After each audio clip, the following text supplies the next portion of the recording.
going, the other reason that speed was way down was because he was running so wide on the race course. So here comes Brian Perkins. The U21 Dale Strong presents Pool West Insurance. You'll see the same activity when the boat goes into the corner. You'll see the wall of water come off the skid fin. I'm sorry, Ted. What was that? Come back with that, Ted.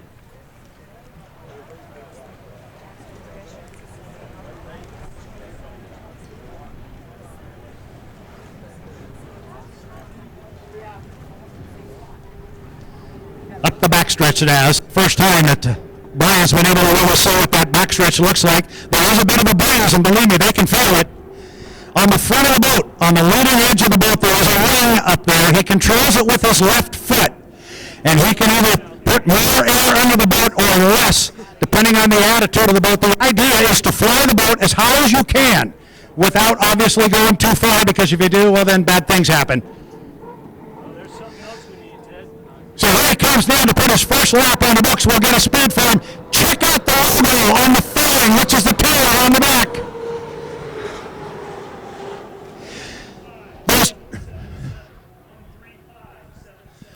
135.777, 135.777. We don't call them tails on the back of the boat, we call them fairings, and they hold up the horizontal stabilizer. When he comes back around this time, they're checkered on inside and outside of the fairings on this boat, but if you look really close and got eyes much better than mine, you'll see that it does say Jacks on the outside.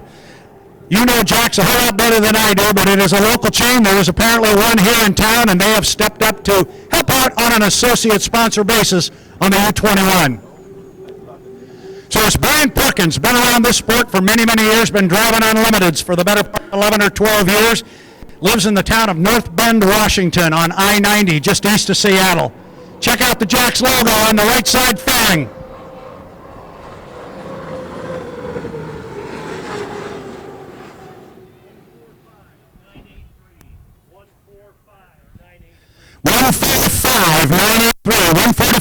.983.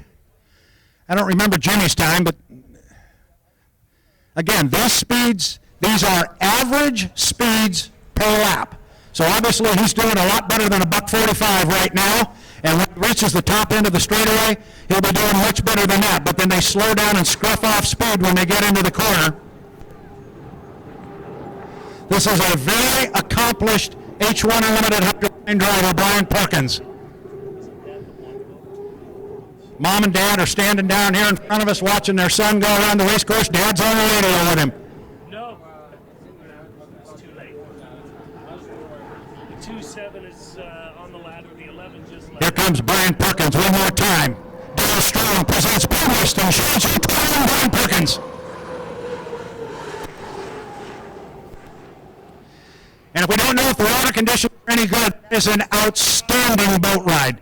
You want those tips of the sponsons that are on the side of the boat, you want those to just barely touch the water. 148.004. If memory's got me, then that went a long time ago, my memory.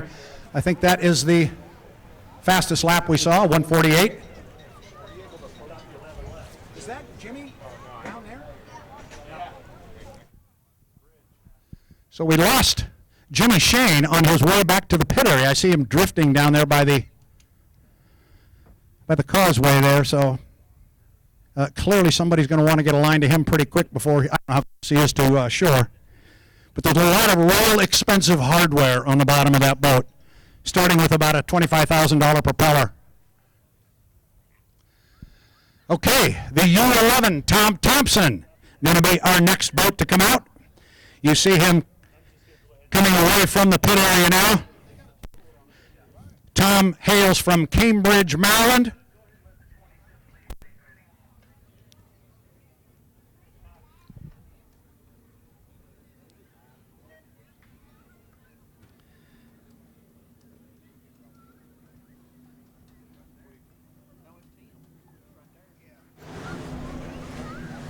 Tom Thompson driving the U11, the reliable Diamond Tool, presents Miss J&D's.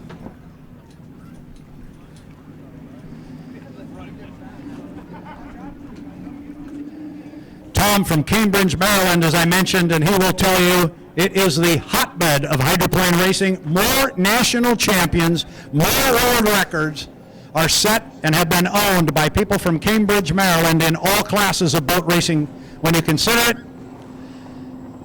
And for the colorblind announcer, this one I don't have a hard time seeing. Tom did not come out when it was so rough this morning. So he right now is going around saying, all right, I get my bearings, I know where the corner is.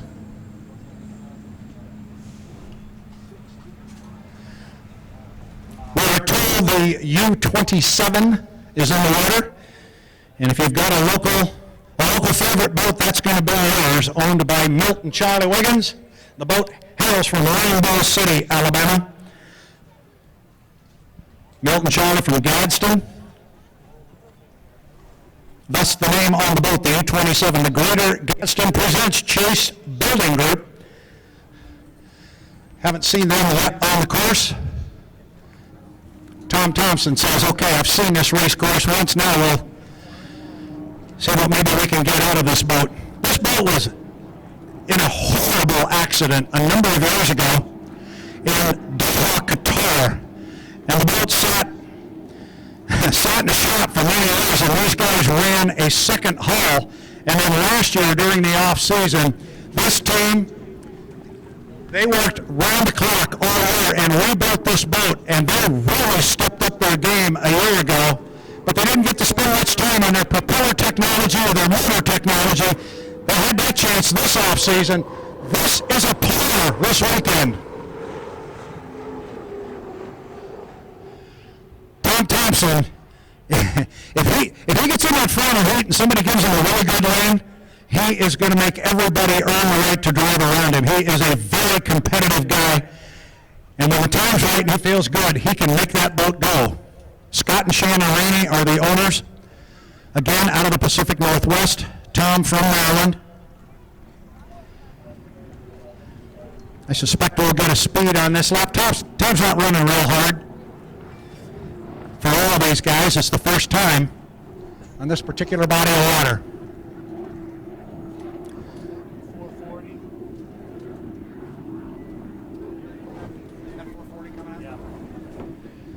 Got another boat coming out on the race course from the other side. It's a smaller boat. It's the 440. Can't miss it. It's bright orange. But meanwhile, Tom Thompson, you're running. Got his foot in it a little bit more this time, walking back and forth on the sponsons. You see him tiptoeing. We call that tiptoeing down the front straightaway, just walking back and forth, sponson to sponson.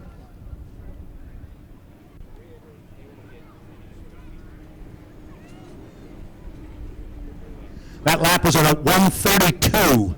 132, didn't get the last three digits.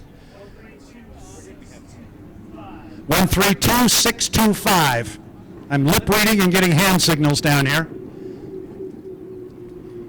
Here comes a young man out of the town of Salton, Washington. You notice this boat is a little bit smaller. This boat has a little bit smaller power plant in it. The 440, Dustin Eccles. The driver stepped up to the unlimited ranks and became qualified a year ago. They too spent a lot of time working on this boat in the off-season. They tested 2 weeks ago in the Tri-Cities of Washington on the Columbia River, and they were exceedingly pleased with the results. Now here comes Tom off the upper turn.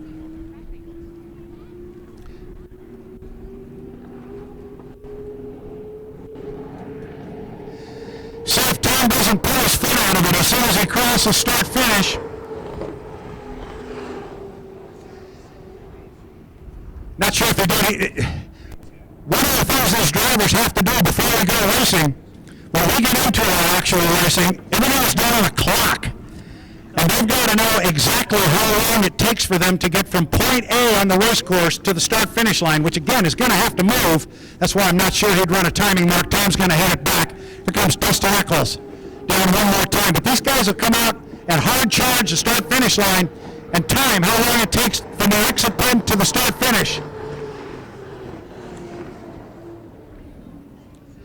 The start is 120 for 091 for Dustin. 120.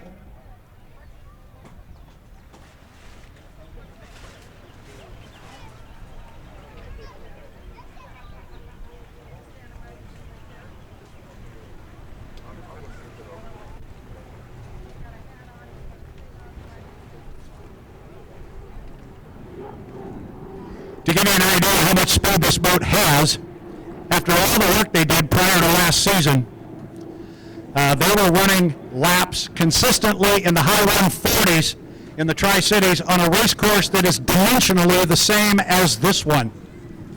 So there is a lot more in this boat. Dustin Eccles, a young man, as I mentioned, he's from Sultan, Washington, which is up in the northern portion of the state on the way of Stevens Pass into the Cascade Mountains.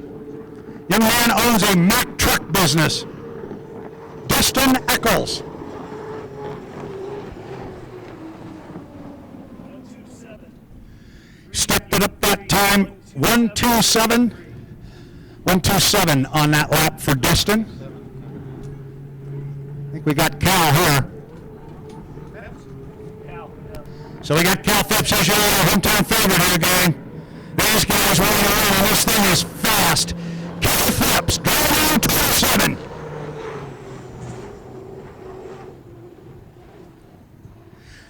Years ago in Madison, Indiana, on the final lap of the final heat in Madison, Indiana, Cal got that boat up in the air, got it way up in the air, and it was a nasty, nasty crash. It cost him the rest of the season, the amount of damage to the boat. Cal walked away and was being interviewed literally 3 or 4 minutes later once he got back to the dock. He's got to be careful now. He's filling that wind for the first time, and he's not running it too hard. He may be local, the team may be local, but he too has not been on this race course before.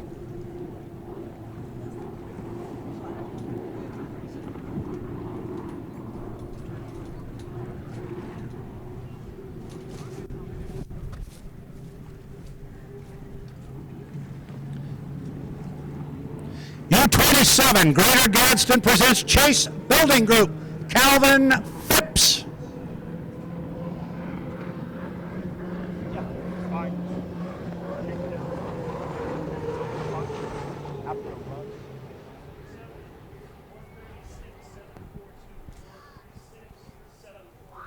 $136.742, 136.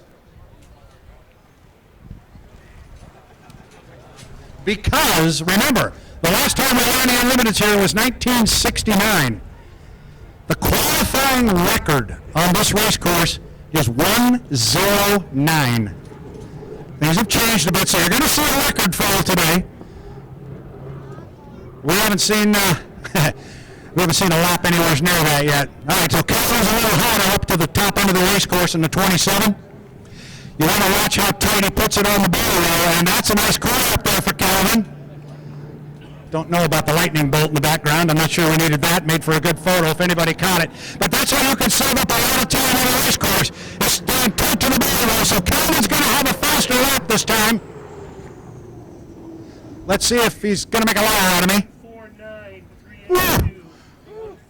Here's our fastest lap so far, 1:49. 1:49 for Calvin, and I think he'll probably take it back. But again, you can make up Jimmy Shane was running probably that hard, but Shane was trying to make sure all of you finally got to see an H1 Unlimited, and he was running up against the outside course markers.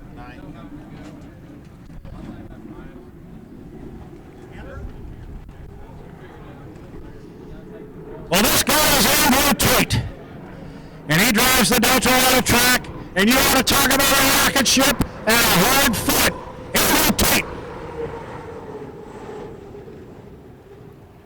He lost the National High Points Championship to Jimmy Shane last year by, it was under 250 points. I want to say 220. Now keep an eye on Calvin. See if he doesn't make a turning run coming off the upper corner. Remember, I mentioned it's all about getting your boat to the start-finish line with a carload of boat speed right when the clock goes to 0. So he can go slow up there. This is what the start would look like. Now he put his foot down as he went by the entrance pin to the corner. So he's got a radio guy down here with a stopwatch, and he's going to tell him how long it takes to get to here. If he can get to that spot on the race course with that milliseconds left to go. He wants to put his foot in it and hit the iron right now with full boat speed. This won't be a fast lap, but that was a timing run. It was only 98 because he slowed down. Average speed was 98 miles an hour. That's because he was going slow to do that timing run. Here comes Taylor. And the guy, 135 for Andrew. And the guy who drew that big target on Jimmy Shane's back is Andrew Tate. He wants it.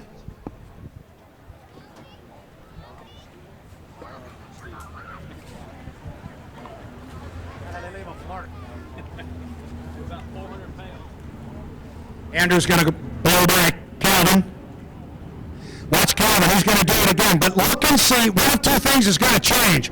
Either Calvin's going to get his foot in it at a different point than he did last time, or he's going to do it in a different lane. That's the second boat going up there with 27. This is all about timing for him. Andrew's out here trying to run pretty hard, but because he had to run outside of Calvin, this probably won't be a real quick lap. But you are going to be hard-pressed to find a boat faster than the Line Delta Rail Track with Andrew Tate.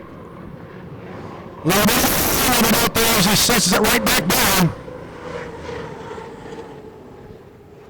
140,062. 140,062. 140066. That didn't sound right coming off the corner here for the 27.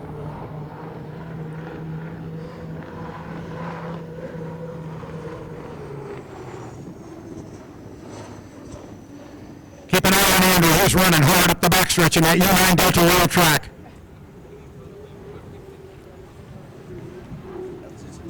He was.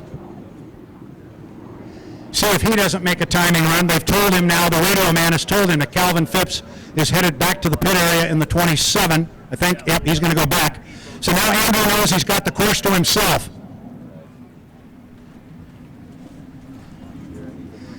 This boat is owned by Mike and Lori Jones. This is the oldest hull in unlimited racing.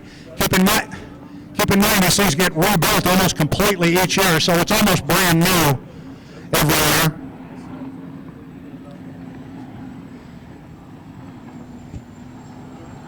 Now, if he doesn't have a problem, and he's got the strobe going, see that thing going on top of the cowling? That means he's running below 80 miles an hour. We're going to get into all this with regular racing, but you cannot come out on the race course before a heat and run a boat below 80 miles an hour. The officials up here, these guys up here are sticklers about that, and they'll say, pick it up, pick it up. The reason being, we don't want a boat to go up here real slow right before the start, put himself in lane one and hog lane one. You've got to maintain a certain amount of boat speed, so you can't get up there too early. Again, it gets confusing. Once you see it, you'll understand it. Andrew's not going to go back in.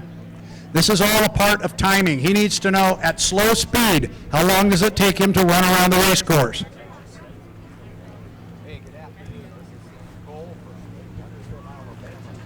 This white boat with Andrew Tate was the winner of our President's Cup Regatta on the Detroit River last summer. He was also a winner in San Diego. Have you seen Craig at all? And when you go home tonight and you're staring at your computer, Google the 2017 President's Cup final in Detroit and watch the run down the backstretch with he and Jimmy Shane and a kid by the name of J. Michael Kelly.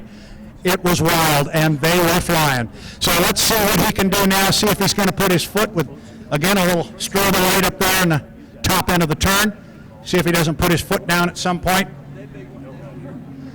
Talked to Andrew last night at dinner. He was just dying to get out on the water. He said, it's been since September since I was able to get the boat wet. Right. Yep. Tell Craig that too. I will.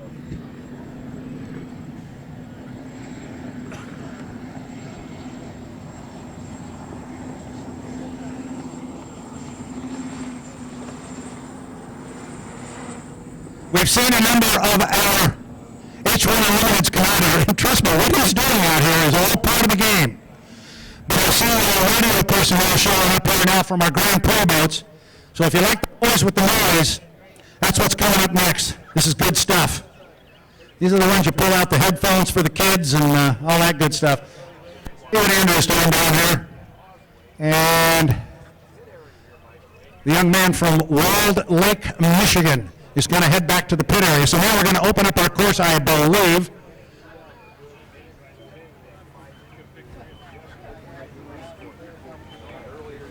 So I'm going to assume GPs are coming out next. We're going to run the one. Okay. Before we put the GPs on the one is coming back out. Remember Hill Street, Jimmy Shane? He was a boat that went dead in the water down there. He got towed back in. Apparently it was something pretty minor. Maybe he just shut it off or whatever, but they are coming right back out. So clearly there was not a time to take the one out of the water and put it on the trailer.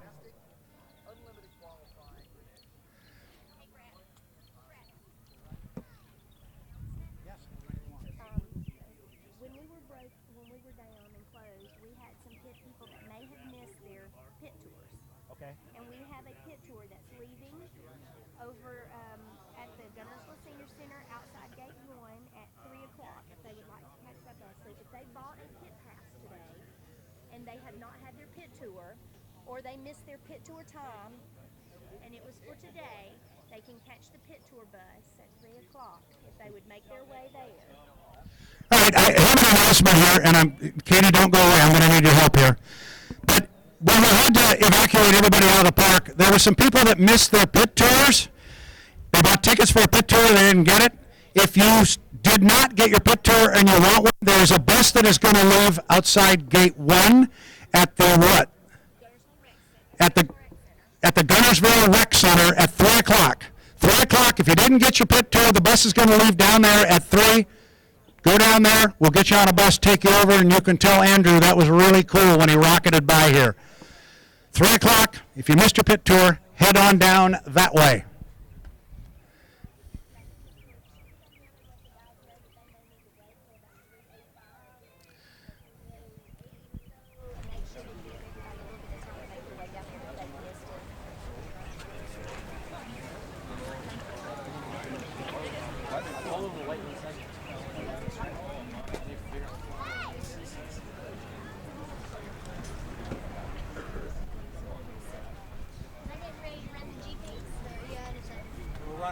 Jimmy Shane's going to come out. What happened to him? I don't know. He came out and he ran.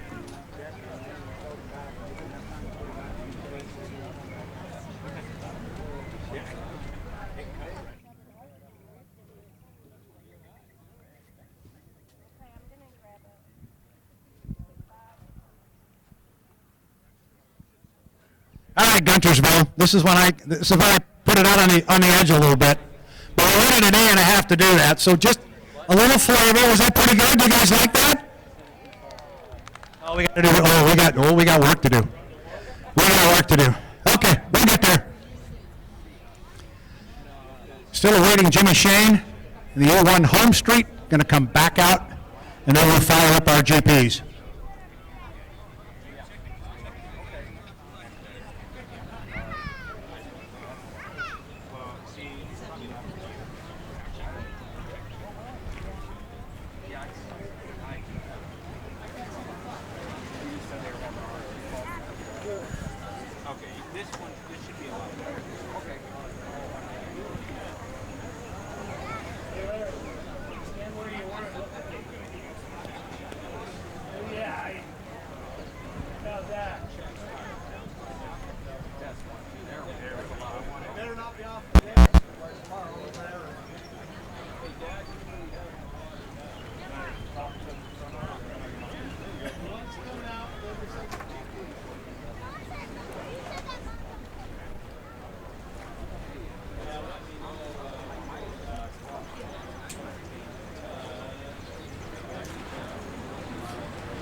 All right, I am told Jimmy Shane coming away from the dock and the O1 was Home Street. One would, I think, correctly make the assumption that when his boat went dead in the water, down at the lower end of the race course. It was nothing too terrible because they did not have time to yank the boat out of the water. When the officials tell me he's coming out, that typically means that somebody has pressed the lid down on top of Jimmy, meaning he is in his fighter canopy. And I think the fastest... He's ready to go. Who we got?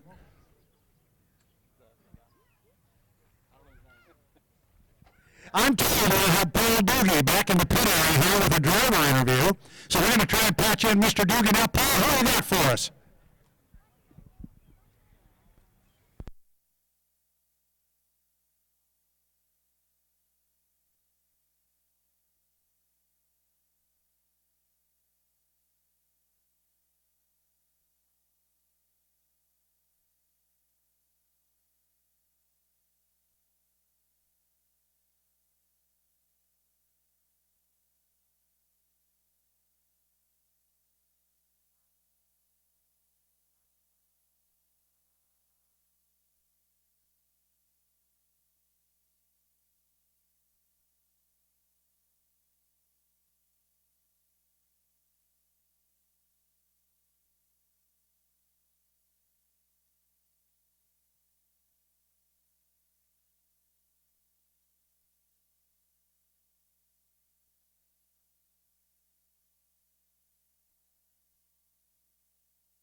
All right, Jimmy Shane, in a U-run to Miss Home Street, away from the dock.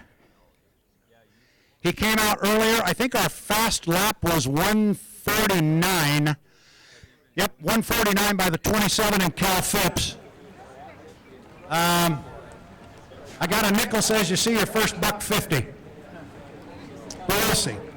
Maybe he's going to just check and make sure everything's screwed back together after the boat came to a stop after his first run. I'm going to take this opportunity. We haven't had this discussion yet this weekend, but we need to have it. Parents, kids can be down by the water, but when there are boats in the water, we can't have swimmers or people even into their ankles into the water.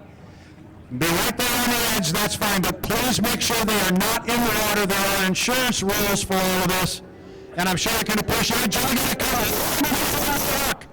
This is your defending national Hydroplane champion, 2017 Gold Cup champion, Jimmy Shane. And he will not lay down at 150 driving in lane 9.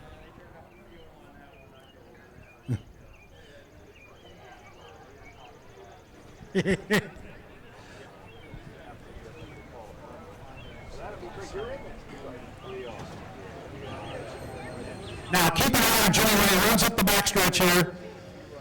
And he's not running too terribly hard here, but let's see what line he comes off the corner. And he's been very fair and friendly here so far. Not moving too quickly right now. But watch and see if he doesn't tighten up the corner and stay tighter to that big, I guess it's a yellow buoy. Remember me, your colorblind announcer. That big yellow exit buoy in the corner up there. There's the yellow water that comes off a skid fin. And he's going to remain fan-friendly for us. There's a white buoy up there to the left of the boat.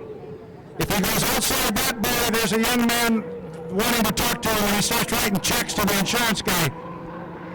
So Jimmy's going to a good look here. See how he just flies the boat. Especially as he gets past you, you can look at that right sponson where he's just touching the water and he's just lifting it up and setting it back down. Water creates drag. The more you touch the water, the slower you go. Yeah, 126. He didn't run hard up the backstretch.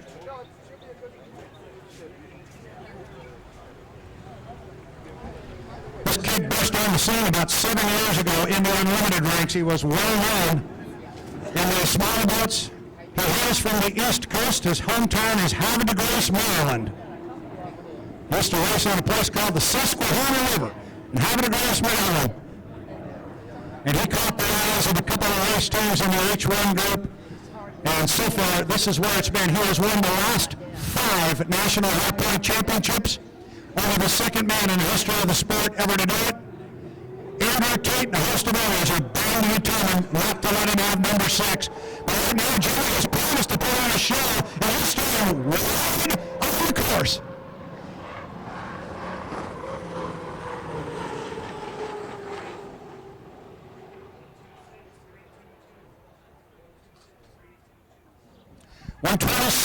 .322. So these are not hot laps. He's not running hard up that backstretch. There's still a part of me that says he wants to send a message up and down pit row.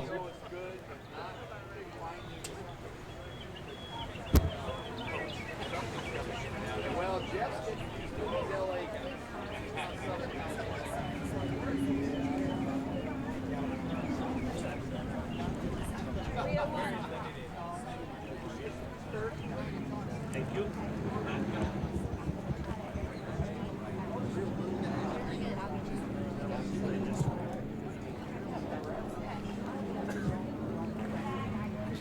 All right, now watch Jimmy see if he doesn't do a turning mark here.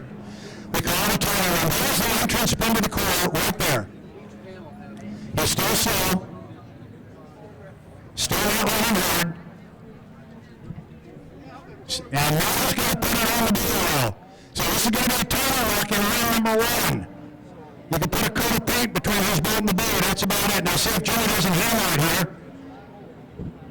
And the answer to that would be no.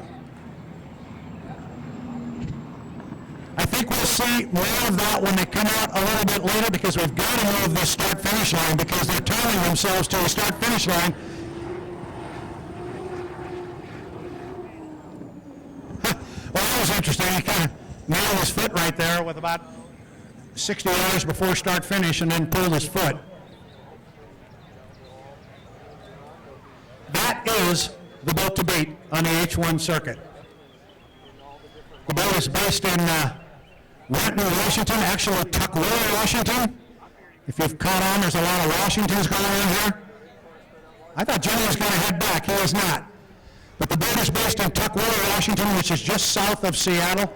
And if you know anything about this sport at all, or went down and look at the '69 winner down there, the Miss Budweiser, they utilize the former Miss Budweiser boat shop, and they have a brand spanking new blue Miss Home Street that they are going to debut a month from now on the Columbia River in the Tri-Cities, Washington.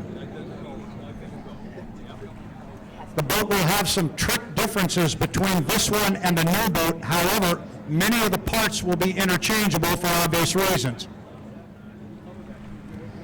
Jimmy's not out there to see how slow he can go.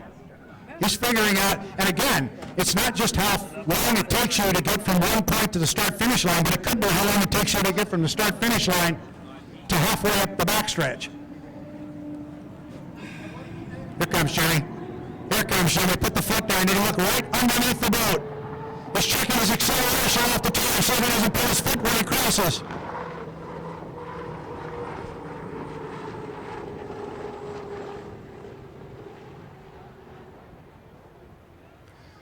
Trust me, when that guy is on the race course, there is a purpose.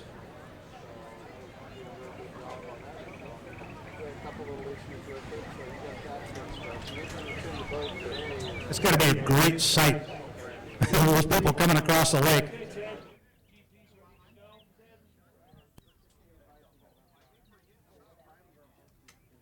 go ahead, send them right now. GPs.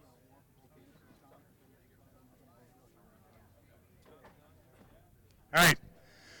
We have a green flag on the race course for our Grand Pro boats. I think. Go ahead, send them all. Yeah. If you get the other plugs close by, this is where I was just advised by one of the race teams here that we've got about 5 Grand Prix that have got brand new motors that need to be broke in. So don't expect them to come out and just nail it at first. They're going to come out and work those motors up. There's automotive engines. They've got to make sure that the oil gets warmed up before they can do anything with them anyway. So they're going to be checking a lot of gauges, oil pressure, manifold pressure, et cetera, et cetera.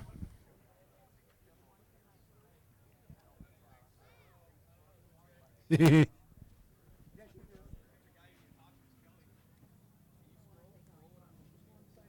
Stemmer, you got everybody? Can't put me on the spot yet. I won't put you on the spot. Just like we're about to have some good luck.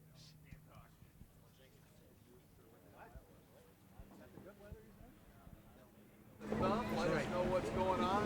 There's the H1 camera crews down there. Grand Prix hydroplanes. On the race course, you will notice a very distinct sound difference